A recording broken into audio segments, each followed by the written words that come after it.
Hello, hello. How's everybody doing? How's everybody doing today? Today we're gonna talk about why isn't Filipino food more popular? Okay, I encountered this YouTube channel. They're talking about the Filipino food. Okay, let's dig it dig deeper on this thing.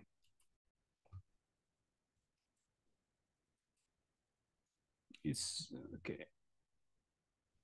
Why isn't Filipino food more popular? Meal was the adobo chicken thighs. Oh, David, Two you orders. got 3 servings. Ah, you're a big boy. People always seem to ask this question year after year. Why are Filipino people so popular, but the food isn't? Today, Andrew, we are analyzing an article by the Gothamist asking why isn't Filipino food more popular in America? It's been endorsed by Anthony Bourdain, Andrew Zimmerman, but it seems like it still hasn't turned a corner in terms of like cuisine popularity. Now, Andrew, why would two Chinese Americans be asking this question? All right. Yeah, because also it's actually part of our channel to explore culture. You know, that's what we always do. We grew up around a lot of Filipino friends. We had Filipino food growing up. I've probably eaten at maybe 30 different Filipino restaurants in our life. So I'm not a Filipino food expert. However, I am curious, and we do want to help in give any sort of type of suggestions that we can to maybe help make Filipino food more popular or help spark some minds. I don't know. I actually think that there will be a major fast casual Filipino chain, anywhere from like 20 to 100 fast casual stores that opens up within the next 5 years. I have my recommendations. What do I know? I don't really know, but I just thought I'd give my recommendations. I just took a look at the article. Andrew, when I was in college, my favorite meal in the entire UW experience was the adobo chicken thighs at By George Cafe. Oh, David, you're coming back for the adobo. Yeah, I yeah. see. I always got two You got orders. 3 servings. Ah, you're a big boy. That's pretty funny. I was also gonna say that Jollibee's is one of my absolute favorite fast food chains in the world. And they're mostly Yes. cooking American food. They only have a few Filipino dishes on the menu, but still Filipino. And Max's Restaurant is one of my favorite, if not my favorite, mid-end fast food chain in the world. Dude, I mean, garlic rice is a better version of rice. Arroz con, not arroz con pollo. Was it? Arroz Arroz caldo. caldo. Arroz caldo is a better kanji. Okay, lumpia is a better egg roll. I mean, I think there are Filipino dishes that clearly shine above the rest. And not only that, they got their own dishes too, Andrew. Sinigang, halo halo, lechon. There's so many different things. And you know what the interesting thing about the Philippines is, Andrew? It's this mixture of like the original people, which kind of has some in commonality with Indonesia. There's a lot of influence from Spain. There's a lot of influence in the cuisine from China, as well as the Pacific Islands. And it's this crazy mix of those things. And different islands might even have like a different ratio distribution. So everybody's got their own recipes for cooking dishes. But I guess that's one of the complexities about Filipino food is there's not a standardized way to even cook like chicken adobo. All right, so real quick, I'm going to go through. No, that's wrong. The problem of people cooking chicken adobo or adobo in general here, especially in Canada, like they use the same ingredients cooking other food. You know, basically they use magic syrup or chicken powder, and that's why the actual Filipino dish, the original taste is gone. That's a problem with Filipino food. Okay, there's no more authenticity. Um, yeah, a lot of restaurants you go. Let's say you go to the food court and order dinuguan. You know, it doesn't taste like dinuguan, folks. It doesn't taste like the original stuff. Okay, the only way really to enjoy Filipino food is you have to go to the Philippines and go to the barrio, where they have ingredients, native ingredients, like even the chicken, the native chicken. I think that's why the Filipino food is not popular in US because of the ingredients, folks. Yeah, it's like eating goat goat in the Philippines while eating goat here in Canada or US. The goat is different in the Philippines than here. Some of the reasons that people have listed on why Filipino food is not as popular as it could be. And some of these are pulled off the internet. Some of these are coming from Filipino chefs and restaurant owners themselves. So I didn't make these all up, all right? Number one, Andrew, it doesn't fall into the decadent high-class vibe like French or Japanese, but it also doesn't seem like a everyday lunch fuel-up power food. Shout out to Mighty Bowls in New York City that is trying to make Filipino influenced food a bowl. Yeah, most of the Filipino food is not like for first class. It's not like the French cuisine, because most of the Filipino food are cheap. The ingredients are cheap. You know, we don't have caviar in the Philippines. We don't have what's the most expensive food? We don't have like lobster. I mean, the Atlantic lobster or whatever. We have our own local stuff. So that's why I don't know what's the most expensive Filipino food. I can't think of. And power food. But I mean, I think a lot of cuisines suffer from this. Like Mexican food really struggle to break those upper echelons. Even Chinese food in America, only the past 10 years, really started breaking into that $3 sign, $4 sign spot. Like people viewed it as like cheap, I just need to eat sustenance food, but it was tasty. Number two, Andrew, it is not particularly spicy. For example, like Sichuan food, Thai food, Korean food, but it's not particularly fresh with the leaves like Viet or Thai food. I guess it's existing in a middle zone. Actually, I would mostly compare it in temperature and texture, Andrew, to some deeper cut Cantonese dishes. Yeah, I do think Filipinos could even create more like Filipino salads because I know like Viet and Thai food are essentially like half of those dishes are like eating salads.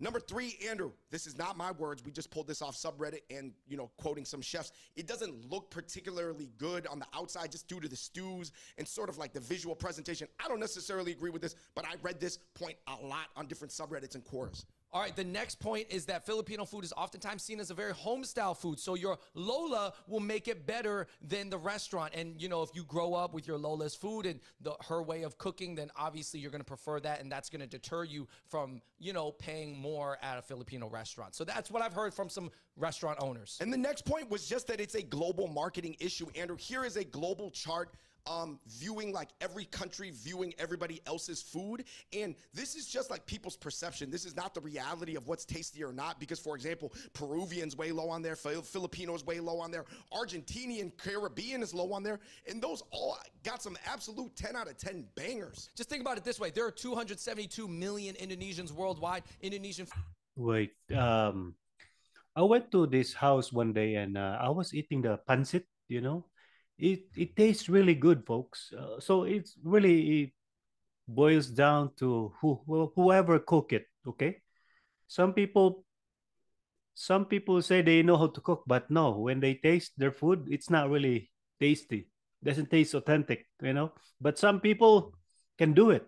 It depends where that person came from. Let's say if they don't live in the city, they live in the province. I think most of the people coming from the province are a better chef, okay, better cook, because they know the taste, they know the exact taste of it's like when you eat it, it's like a time machine. When you eat the food, it's time machine. It doesn't taste like generic. Okay.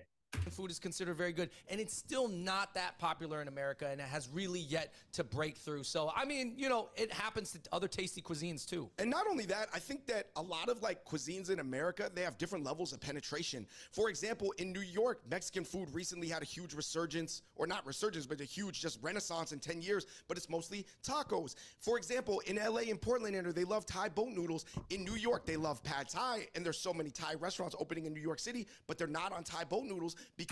See, a lot of Filipino chefs are not really authentic chefs. Like, that's the problem with the Filipino food, folks. Most people think they can cook. Like all the Filipino thinks they can cook. But when you taste it, it's not really authentic. I know my neighbor, my neighbor, she can cook simple empanada, but it tastes the real thing. But somebody here at the house, they don't know how it tastes like the actual authentic taste. That's a problem with Filipino food. They think they know how to cook, or they think how they know, but it's not authentic taste. Okay.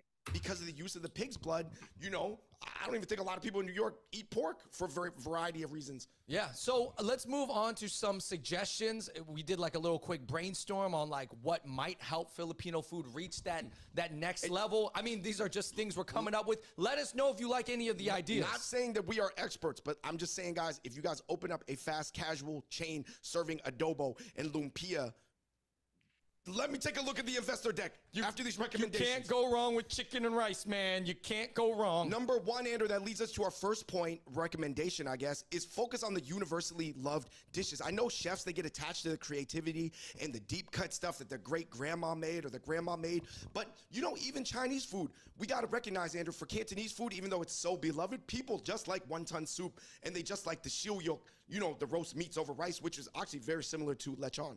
Yeah. I mean, I would say, like we said, focus on adobo chicken and lumpia. I mean, I feel like that there's so many dishes that Filipino. That's really hard. Even the chicken adobo, it's really hard to, accentuate the taste of the adobo here in Canada, because of the chicken. The chicken itself, the kind of chicken they have here is not good. Unlike if you go to the Philippines, we have those native chicken. They taste different. Okay, they taste different than the chicken here. Even the fish there are like taste different than here. That's why you can't really recreate it. It's hard to recreate the authentic Filipino food. Okay. Do have that. If you just focus on maybe like the top 6 or 7 and kind of like blowing those up, I think there's a chance. For me, I had to give up, Andrew, on Tsingpakukai, like the steamed chicken mushroom dish getting big, and like Huangmenji, the dish from Jinan, the chicken stew. Like, I can't even get other Chinese people to try it. Number 2, Andrew, focus on branding, the background processes, as well as, business systems and production systems. Number 3, Andrew, focus on some small recipe tweaks that don't jeopardize the original soul of the recipe and also the Latino market. So, for example, Andrew, some of the dishes, I'm not telling people what to do, could use less suka, which is the Filipino vinegar. I like sinigang a lot, but I'm just saying for like widespread consumption. Yeah, that to puti. Just like sell something for like. That's really bad vinegar, because if you go to the Philippines, we use coconut vinegar, which is not sour, not sour. It's better. It's coconut from coconut. This one is artificial. That puti is artificial, right? Yeah, it's really hard, folks. I remember, like we cook fish there using clay pots. That's why it tastes better. That like sour meat thing, it could throw some people off. Yeah, I mean, there's definitely a lot of crossover with Latino food where you have like the calamansi and then you might want to squeeze that on top of other things. I mean, I think that there's just little tweaks and tricks to even make it appeal to even more of the Latino market, which is probably predisposed to a lot of the flavors in Filipino food because it is partially Spanish. They use sazon, right? Yeah.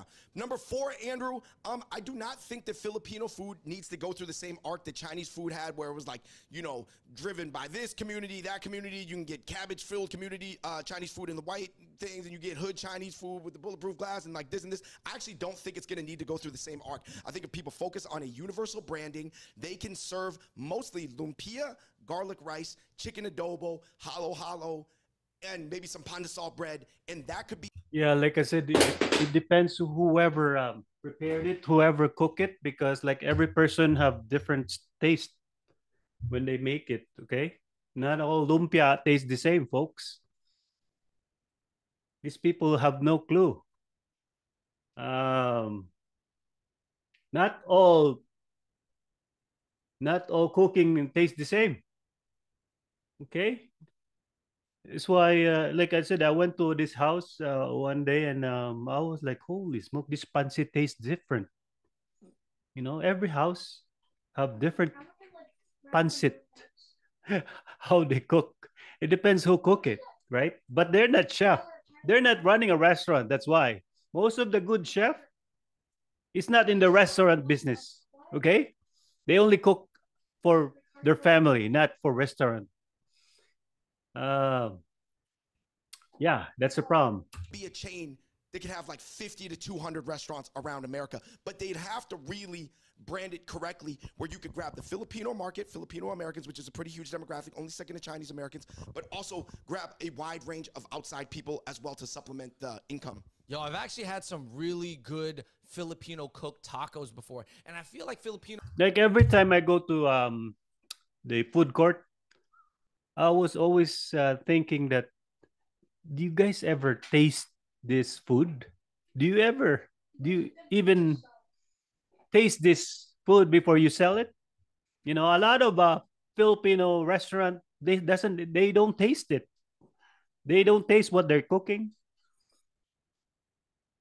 You know, like the dinuguan or sisig, they don't even taste it. That's why a lot of people doesn't appreciate Filipino food because of that. Yeah. Filipinos, one thing that they're really, really good at, if it's not the traditional dishes that really gain traction, I think it's Filipino chefs putting their twist on a lot of different types of food. Exactly. They always put their twist, and it's shortcut. Most of the Filipino chef today, they do the shortcut. It's not like the best creation ever. Okay, they don't do that. Such as fried chicken, or such as tacos, or such as Chinese food, and I think it's good. It really has a shot. I think take a look at El Pollo Locos, Arc, Torchy's Tacos. There's so many different chains of like ethnicities, and of course, yes, they did have to Americanize or Westernize to gain a certain thing. But look, hey, look at what Panda Express did. Yo, who's gonna be the Filipino Panda Express? Like, I want to give it to Jollibee's, but Jollibee's doesn't serve. I think I can create it. Don Calios restaurant chain. Enough traditional Filipino dishes, so you probably can't give them that award. But yo, who's gonna be the Filipino American Panda Express? Who's gonna do it? Who's gonna do it? I have to test. I have to taste all my food before I sell it. Make sure it pass my my taste buds. Okay. Let us know in the comment section below, what is your favorite Filipino dish? What is your favorite Filipino restaurant in your city? And what you would do to popularize Filipino cuisine in America, because it deserves it, because it's got some absolute bangers. Okay, thank you so sure, much for man. watching the Hot Pot Boys. You know us, man. We'll talk about everything, including food. So, okay, let's talk about food, okay? thank you so much for watching. Hit that like button, click subscribe, turn on your notifications, and leave your comment down below. Until next time, we out. Peace. Thank you very much, and I'm gonna upload this video. Thank you. Goodbye.